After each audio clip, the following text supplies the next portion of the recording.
Ouais. Celui-ci il sera pas, mais en gros la fille qui est ici là, elle remplace celle-là. Il y aura tous les effets de plantes un peu partout sur le mur.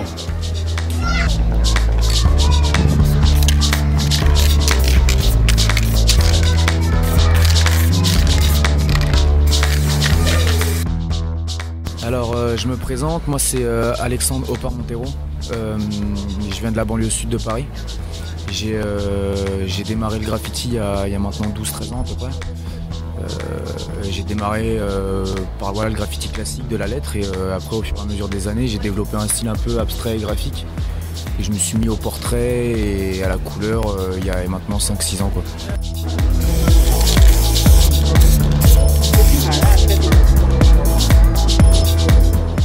Mon style, je le définirais comme abstrait, graphique, abstrait, graphique, coloré, et en essayant de procurer des émotions et des réactions, quoi. Je me suis vachement inspiré du futurisme italien et aujourd'hui j'essaie de m'inspirer de ce qui se fait dans le contemporain et le street art, j'essaye de m'en éloigner complètement, quoi. J'essaie d'avoir un volet devant ça, quoi.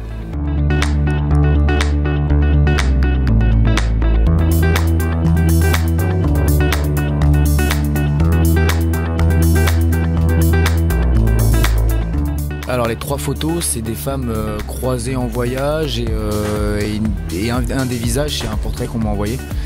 Donc c'est des femmes du Cap-Vert, du Burkina et une du Pérou.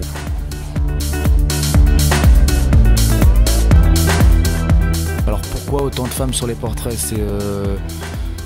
Franchement, c'est tout simplement que quand je prends des hommes, j'arrive pas à faire passer la même émotion dans le regard.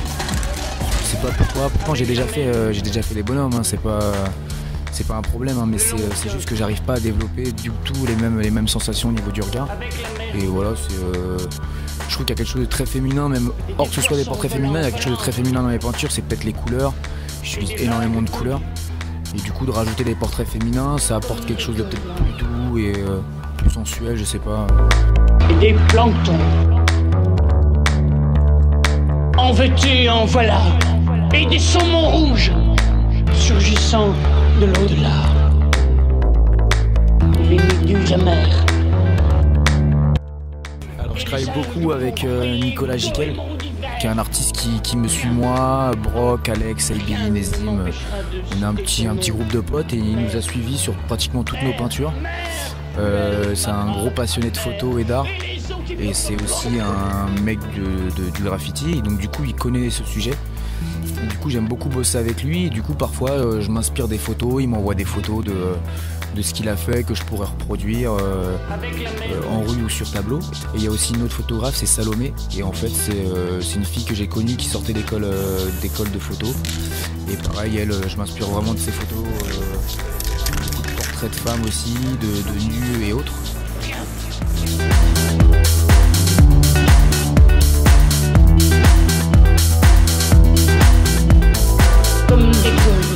Alors pour ce mur, il aura fallu, je crois, à peu près 3 jours et demi.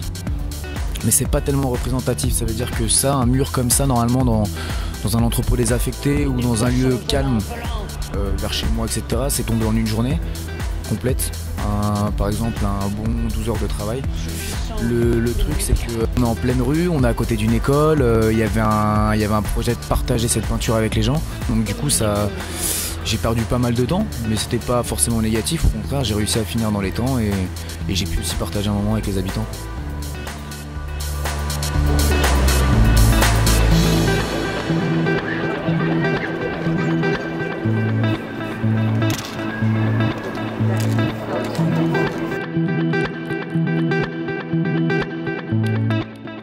Pour décrire cette œuvre, en fait, moi je connaissais pas tellement les dimensions du mur. On m'avait envoyé une photo, mais je savais pas à quoi m'attendre. Alors du coup, quand je me suis pointé devant, j'avais quelques dessins et quelques photos avec moi, et en fait j'ai créé sur place. Donc en fait, ce que j'ai fait, c'est que j'ai voulu recréer un tableau avec la technique que j'ai jamais utilisée, les parties droites, j'avais jamais fait auparavant, quoi.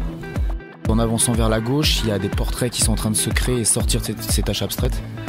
Et en fait, plus on va vers la gauche, les couleurs s'adoucissent.